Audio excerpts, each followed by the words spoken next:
మరి వీటిని ఏమంటారు? ఉద్దేశిక పూర్వక స్తూపములు అంట.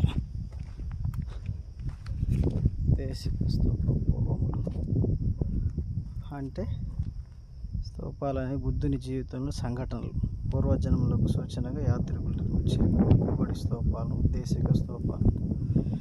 వివిధ మొక్కుబడి కోసం వీటిని నిర్మించేవాళ్ళట యాత్రికులు.